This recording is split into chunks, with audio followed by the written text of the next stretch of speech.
정동영 통일부 장관 후보자의 동생이 자기 회사의 지점을 형의 사무실에 등기해뒀던 사실이 드러났습니다. 태양광 사업자인 정 후보자의 동생은 대출 혜택을 받기 위해서 잠시 주소만 등록한 거라고 말했습니다. 대출 받을 때 그 사무실은 정동영 후보자가 당시 임원으로 있었던 한 공익법인이 임대한 공간이었습니다. 박석영 기자가 단독 취재했습니다. 정동영 통일장관 후보자 동생의 법인이 소유한 충남 부여에 있는 한 태양광 발전소입니다. 태양광 사업을 하는 정 후보자의 동생의 법인은 이 발전소와 부지를 담보로 전북의 제2금융권에서 8억 원대 대출을 받았습니다. 태양광인가 거기로 빠졌어요. 대출 시점은 2022년 4월 29일, 그로부터 21일 전 정 후보자 동생의 법인은 전북 전주에 있는 한 사무실을 지점으로 등기했습니다. 직접 찾아가 봤습니다. 지금은 정 후보자의 국회의원 지역 사무실입니다. 등기 당시엔 정 후보자가 임원으로 있던 대륙으로 가는 길이란 사단법인이 입주하고 있었습니다. 대륙은 계속 있던 거, 이번에 이제 국회의원 지나서 2층으로 내려온 거고. 대륙으로 가는 길은 통일정책을 연구하는 국회 등록 비영리 단체인데 지난 2022년부터 3년간 기부금으로 해당 사무실의 임대료와 관리비를 5천만 원가량 냈습니다. 정 후보자 동생은 형의 사무실을 지점으로 등록한 이유를 묻는 SBS에 전라북도 관내 기업에게 주는 대출 혜택을 위해 주소만 잠깐 등록했다고 답했습니다. 그런데 문제의 지점 등기는 정 후보자가 통일장관으로 지명된 후인 지난 2일 말소된 것으로 확인됐습니다. 정 후보자는 지난해 12월 농지법 개정안과 지난 3월 영농형 태양광 특례법을 각각 공동 발의했습니다. 태양광 사업 지원 확대 방안이 담겨 이해 충돌 논란이 불거졌습니다. 정 후보자 동생뿐 아니라 배우자와 두 아들은 지난 2020년 전북 전주에 가족법인을 설립했고 정부 지원을 받을 수 있는 설비 용량 100kW 미만의 소규모 태양광 발전소 3곳 이상을 개인 명의로 운영해왔습니다. 정 후보자 측은 가족법인의 사업은 올해 초 종료됐다는 해명을 내놨지만 가족법인 등기이사 명단에 여전히 이름이 올라 있고 상당수 발전소도 등기상 소유권을 유지하고 있습니다. 정 후보자 측은 동생의 지점 등기 경위 등을 묻는 SBS 질의에 청문회에서 밝히겠다고 답했습니다. SBS 박석영입니다. 미안합니다. 처리사가 가장 먼저 장관님 모두 말씀해 주시겠습니다. 예, 남북 간의 갈등을 풀어보라는 이재명 대통령님의 명을 받고 통일부로 왔습니다. 20년 만에 남북회담 사무국에 오니까 감개가 새롭습니다. 요즘 그 산골에는 칡렁쿨이 아주 성합니다. 칡렁쿨은 시계 반대 방향으로 감습니다. 그런데 등나무는 시계 방향으로 감아요. 그래서 등나무와 칡나무가 만나면 죽습니다. 그걸 갈등이라고 합니다. 갈등을 풀어야 적대와 대결을 넘어설 수 있고 다시 화해와 협력의 시대로 재진입할 수 있습니다. 화해, 조화로운 해결, 그리고 협력해서 선을 이루라는 말씀도 있지 않습니까? 제가 해야 할 일은 한반도의 평화와 안정을 다지는 일이라고 생각합니다. 그 일을 위해서 최선을 다하겠습니다. 막중한 책임감을 느낍니다. 최선을 다하겠습니다. 예, 질문 있으시면 손을 들어 보여주시기 바랍니다. 장관으로서 우선순위를 두고 추진한 정책이 무엇인가요? 아직 청문회 통과를 안 했으니까 이제 구체적인 정책에 관해서는 청문회 이후에 차근차근 정리하고 그리고 말씀드릴 기회가 있을 겁니다. 예, 손을 들어주시면 제가 지명해 드리겠습니다. 네, 제일 뒷줄에 우리 김소정 기자님. 기업의 김소정입니다. 남북 대화를 깊이 추진하는 게 맞다고 생각하시는지 한 정세를 감안을 했을 때 남북 대화 추진 시기가 언제가 적절하다고 보시는 수가 있습니다. 우선은 지난 3년 동안 꽉 막혔을 뿐만 아니라 일촉즉발의 위기로까지 치달았던 그런 적대와 대결 상황을 완화하는 것부터 시작해야 한다고 생각합니다. 그런 점에서 이재명 대통령 취임 후 전단살포 중지, 그리고 대북 확성기 방송 중단, 그리고 북쪽에 이에 대한 호응을 통해서 접경지역 우리 국민들이 발 뻗고 편안하게 주무실 수 있게 된 것, 그것이 새 정부 들어서 달라진 세상입니다. 이제 그 다음 이어서 남북 간에 지금 6년 동안 완전히 단절되었습니다. 그래서 연락 채널을 복원하는 것이 그 다음 순서가 아닐까 이렇게 생각합니다. 그래서 우발적인 충돌을 막고, 그리고 남북 간의 그 채널을 복원하는 것, 이것이 우선 급선무가 아닐까 생각합니다. 예, 다음 질문 받겠습니다. 예. NHK입니다. 지금 어쨌든 납북자 생사 확인 소환 관련해서 지금 어떤 방향으로 문제를 해결하실지 궁금하고, 또 일본 정부와도 협력하실 계획을 구상하고 계신지 궁금합니다. 예, 지난번에 한일 60주년 기념 행사에 방문했던 나가시마 이시바 총리의 안보보좌관과 그 행사장에서 인사를 교환하고 빠른 시일 날에 한번 만나기로 이렇게 약속을 했습니다. 일본의 역할이 굉장히 중요합니다. 일본도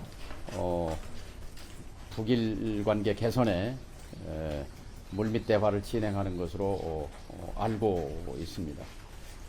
한국과 일본 간에는 이 대북 문제를 포함해서 협력해야 할 분야와 의제들이 굉장히 다양하기 때문에 협력을 더욱 강화해 가야 된다고 생각합니다.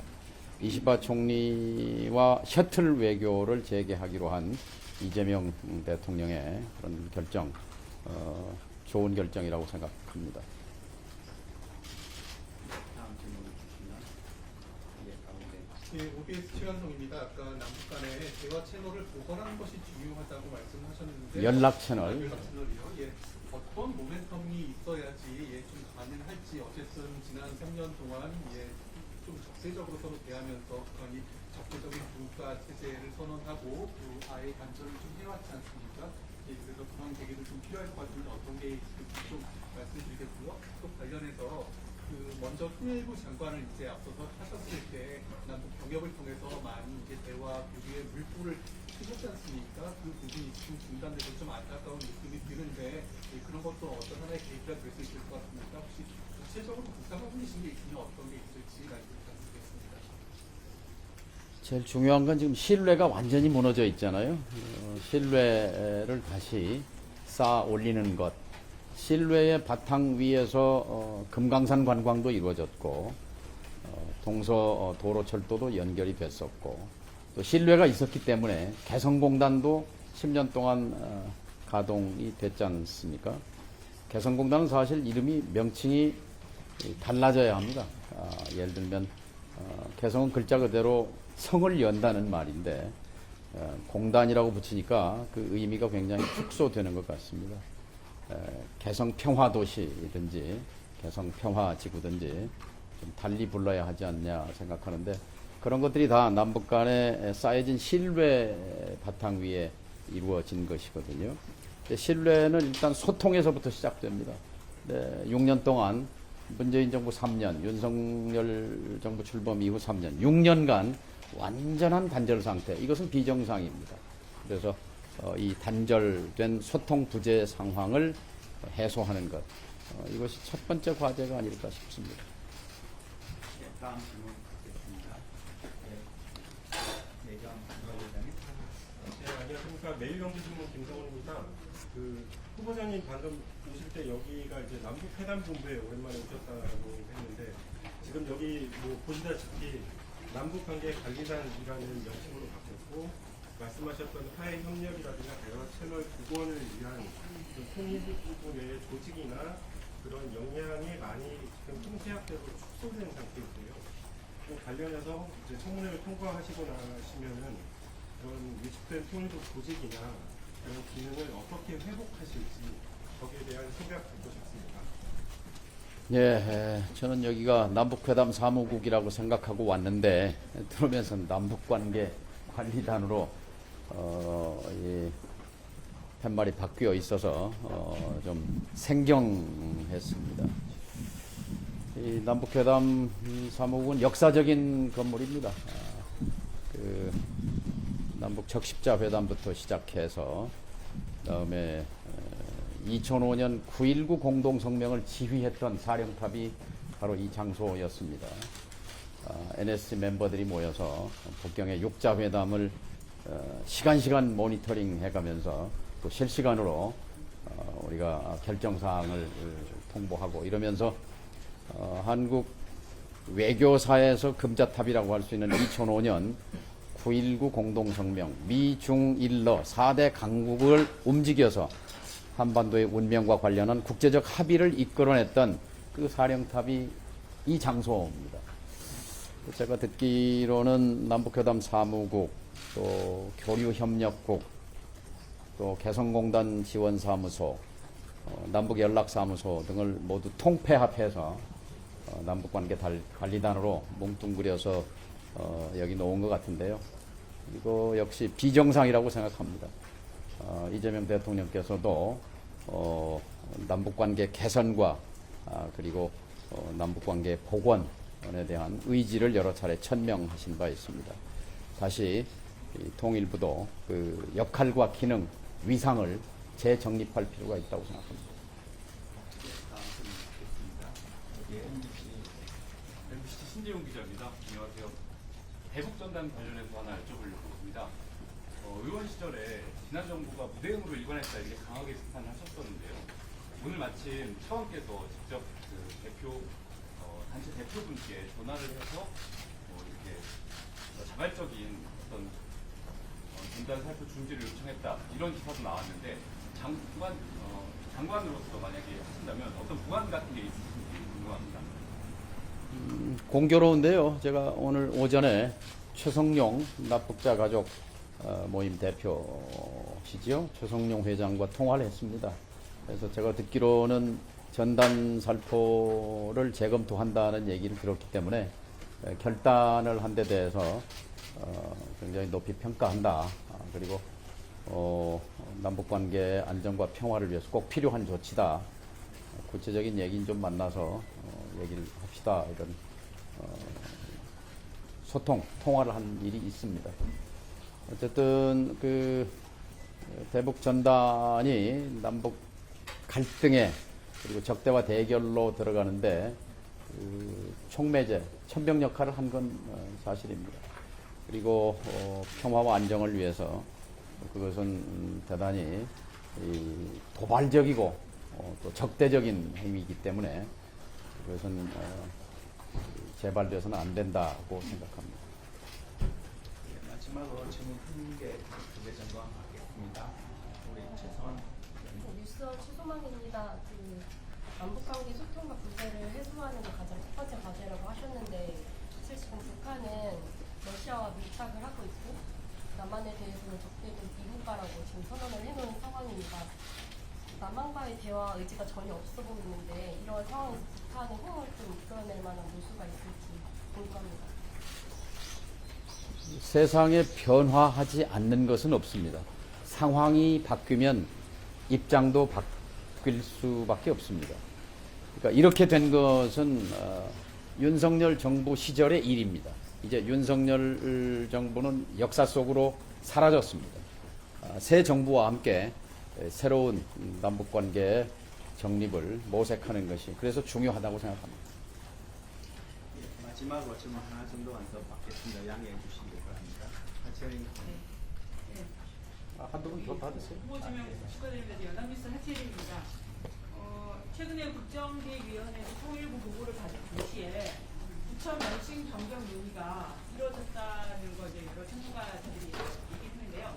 제가 전에 듣기로는 우리 정동영 후보자께서도 지금의 통일부 명칭보다는 북한과 대화할 수 있다는 새로운 명칭이 어떻겠는가 하는 의견을 갖고 계시다. 긍정적으로 받아들이고 있다고 말씀하셨다고 들었어요. 통일부 직원들도 그렇게 많은 분들이 알고 있습니다. 그래서 통일부 명칭에 대해서 공정 검토가 필요하다고 생각하시나요? 필요하다고 생각합니다. 왜냐하면 1969년 독일의 브란트 정권이 들어섰을 때 먼저 한 조치가 할슈타인 원칙의 폐기입니다.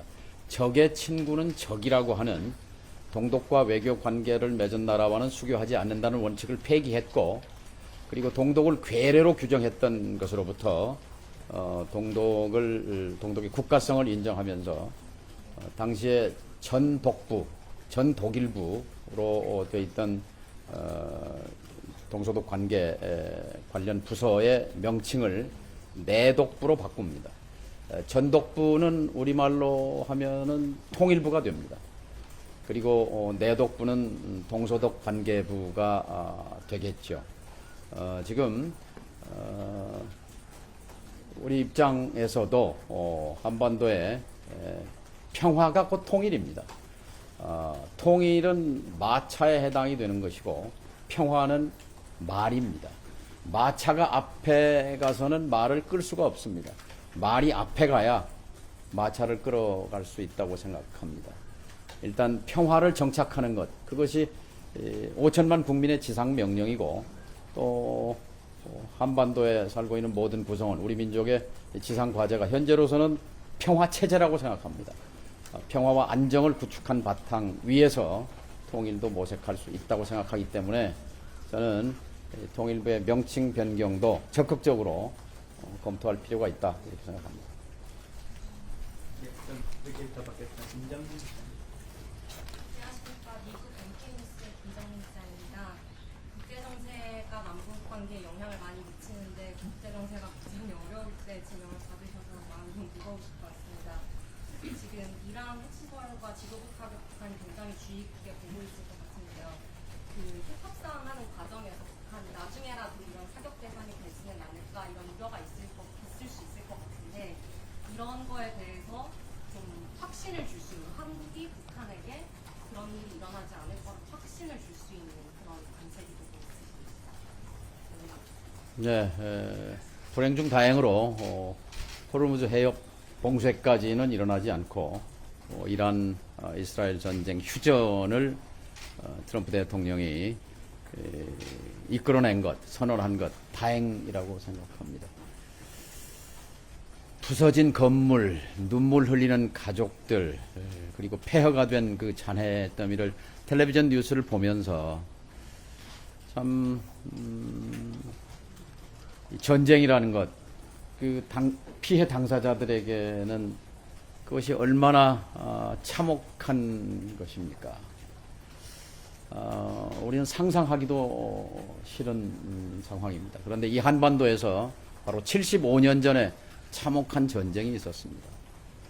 한반도에서 영원히 이 전쟁의 가능성을 추방하는 것, 그것이 우리가 해야 할 노력이라고 생각합니다. 북한 핵 문제 역시 평화적인 방법으로 외교적인 수단을 동원해서 대화를 통해서 저는 해결해야 할 과제라고 생각합니다. 어떤 경우에도 무력에 의한 해결, 전쟁을 통한 해결, 그건 상상할 수 없는 일이라고 생각합니다. 네, 다음 제일 앞줄에 계십니다. 김인환입니다. 질문 주셔서 감사하고요. 트럼프 대통령하고 김정은 총비서가 만약에 북미 정상회담을 한다고 했을 때 통일부의 역할이나 지원을 어떻게 하실지 좀 제 개인의 입장입니다. 저는 북미 회담을 지지합니다. 그러니까 트럼프 대통령이기 때문에 가능한 일입니다. 부시 정부나 오바마 정부는 시도하지 않았던 일입니다. 트럼프 정부 1기 때 3번의 정상 접촉 회담이 있었지 않습니까? 2018년 6월 12일 싱가포르 합의 존중돼야 합니다. 그리고 2019년 2월 28일 하노이 담판의 결렬, 대단히 유감스러운 일입니다. 이것을 방해한 네오콘들의 책임이 무겁다고 생각합니다. 그리고 6월 30일 판문점에서의 회동, 깜짝 회동, 이건 역시 의미 있었다고 생각합니다. 그 연장에서 트럼프 대통령과 김정은 위원장의 대화, 정상회담 이루어질 것이고 이루어져야 한다고 생각합니다.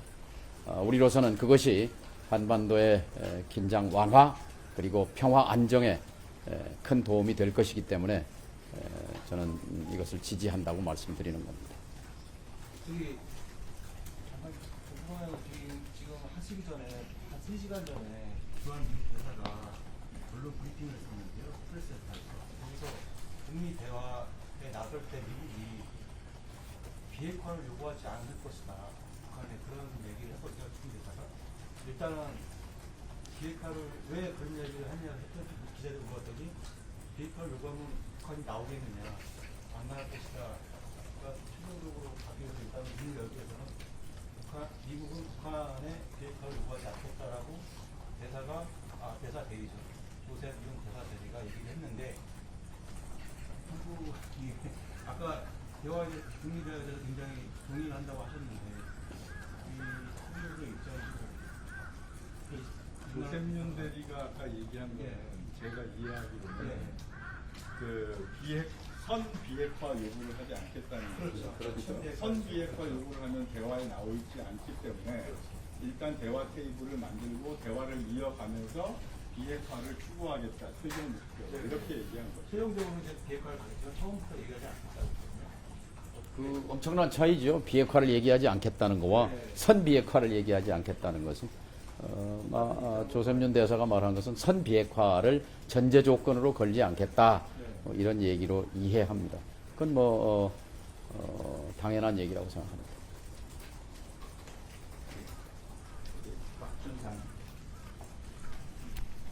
후보자님, 저 국민일보 박준상 기자입니다. 소통 중시하셨길래 여쭤봅니다. 그 연락 채널을 아까 말씀하셨는데 북한이 지금 받지 않는 상황에서는 소통 자체가 어려울 수 있다는 생각이 드는데요. 그 이재명 대통령의 당대표 시절에 후보님께서 올리신 걸 보면 한반도 평화특사 요청하셨다고 그것 때문에 잠깐 보낸 거 아니냐 이런 말씀하셨는데 혹시 평화특사처럼 직접 접촉을 시도해볼 생각도 있으신지 아니면 뭐 통일부 장관 차원의 성명이나 다른 방안이 고려하고 계신지 여쭤보겠습니다. 청문회가 끝나고 인준이 되면 차근차근 방법론에 대해서 통일부에 있는 전문가들이 많으시니까 그림을 그려보겠습니다. 예, 마무리되는 것 같은데요. 카이세 지구대 아사히 저는 일본 아사히 카이세라고 합니다. 북한 문제를 해결해 나가기 위해서요. 중국의 역할이 중국의 역할에 대해서 지금 어떻게 생각하고 예, 일본의 역할이 중요하듯이 중국의 역할 또한 막중합니다. 북한은 1차 핵실험 이후에 3가지 원칙을 지금까지도 견지하고 있는 것으로 알고 있습니다. 북핵 불용, 그리고 무력에 의한 전쟁 불용, 그리고 북한의 붕괴 불용, 이런 내부적인 그런 원칙이 일관되게 견지되고 있는 것으로 이해합니다. 북핵 문제 해결과 관련해서 육자회담 당시에 중국은 의장국으로서 중재 역할을 굉장히 집중적으로 성공적으로 했고 그 결과물이 2005년 9.19 공동성명으로도 만들어졌는데요. 앞으로도 중국의 건설력 역할이 크게 기대가 됩니다. 예, 그럼 이제 마무리해도 될 것 같은데요. 마지막 질문 하나만 더 받을까요? 괜찮으시면 질문 안 나올 때까지 하죠. 예, 감사합니다. 없으실까요? 예, 마지막으로. 그럼 마지막으로 받겠습니다. 네. 좀 예민한 질문일 수 있습니다. 요미우리 황웅재라고 합니다. 예. 안녕하세요. 그 우크라이나에서 포로로 잡혀 있는 북한 병사들이 있습니다. 지난 정부에서는 한국으로 데려오려고 노력하는 것도 하고 있다 이렇게 들었는데 죄송하지만 그 부분에 대해서 어떻게 생각하십니까? 말씀하신 대로 굉장히 예민한 문제입니다. 청문회 과정에서도 아마 제기될 수 있는 문제인데 숙고해 보겠습니다. 예, 그럼 이상으로 브리핑을 마치도록 하겠습니다. 예. 수고하셨습니다. 예, 감사합니다.